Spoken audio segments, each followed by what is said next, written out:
क्या है? बस खाली बर्तन रखे हैं, उन्हें लाकर परोस दूं? बेकार की बकवास मत कीजिए, चुप रहने में भलाई है। और जबान चलती है तेरी। खाना परोसने के लिए बोला तो लोगों के सिर पे बर्तन मारने की बात कर रहा है। भगवान इसे कभी माफ नहीं करेगा। भगवान इसे इसके पाप की सजा जरूर देगा, देख लेना। गरीबों का खाना चुराता है, कभी खुश नहीं रहेगा। क्या बात है पंडित जी, श्राप दे रहे हैं? चुपचाप आकर अपना काम कीजिए और भगवान की पूजा कीजिए, आरती दिखाइए, दक्षिणा लीजिए और चुपचाप अपने घर वापस जाइए। ये सब तुम्हारे मतलब की बात नहीं है, चुपचाप यहाँ से जाइए। गरीब लोगों को बिना पेट भर खिलाए उन्हें भगा देते हो, बाकी कान होटल में बेचकर पैसे कमाते हो। बहुत गलत है, बर्बाद हो जाओगे तुम। चल जाए यहाँ से।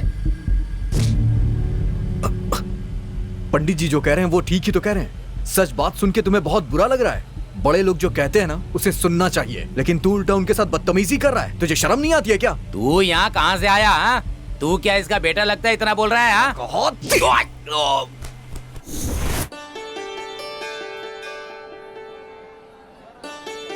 तुम कौन हो बेटा? समय पर आकर मुझे बचा लिया। हमेशा खुश रहोगे।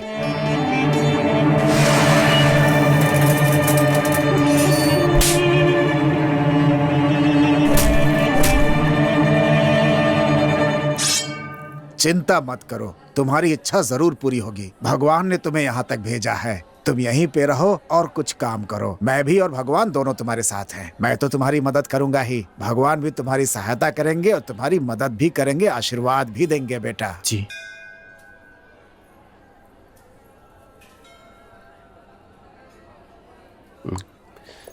ये लीजिए सर, मुझे माफ कर दीजिए। कोई बात नहीं।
अरे बेटा कुमार। हाँ पंडित जी। ये है माला, बहुत अच्छी लड़की है, बीए सेकेंड ईयर कर रही है। पढ़ाई के बारे में कुछ पूछना है, इसलिए तुम्हारे पास लेकर आया। जरा देख लो क्या दिक्कत है। ठीक है पंडित जी।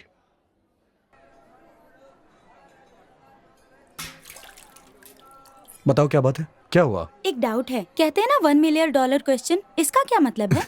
अच्छा, ये 10 लाख को 1 मिलियन कहा जाता है, तो सवाल तुम्हारा 10 मिलियन का है। हाँ, तो इसलिए जवाब सोच समझ के देना होगा। और हाँ, अगर जवाब ना पता हो तो नहीं देना चाहिए। इसके पीछे क्या बात है?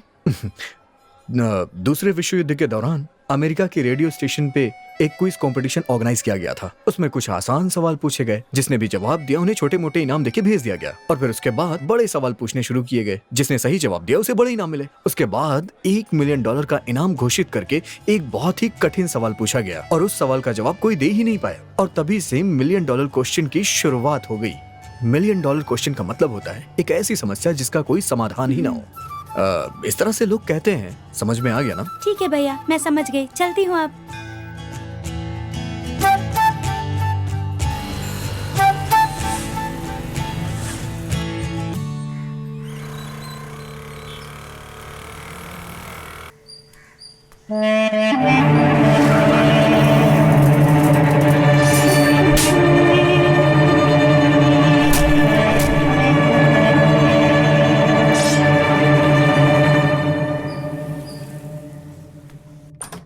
Excuse me sir. Yes, hello sir. Please बैठो। Thank you sir. बोलिए सर, कैसे आना हुआ? सर मुझे कुछ डिटेल्स चाहिए थी। आपको क्या डिटेल्स चाहिए? आईएएस बनने के लिए कितने एग्जाम देने होते हैं? आईएएस के लिए पहले प्रीमियर लिखने होते हैं, उसमें 2 पर्चे होते हैं। अगर आप उन दोनों पर्चों में पास हो जाते हैं तो आपको मेन एग्जाम लिखना होगा, उसमें 9 पर्चे हैं। अगर आप उसमें भी पास हो जाते हैं तो उसके बाद इंटरव्यू होता है, उसमें भी आपको पास होना होगा। इन तीनों में सफल होने वाले का रैंक के मुताबिक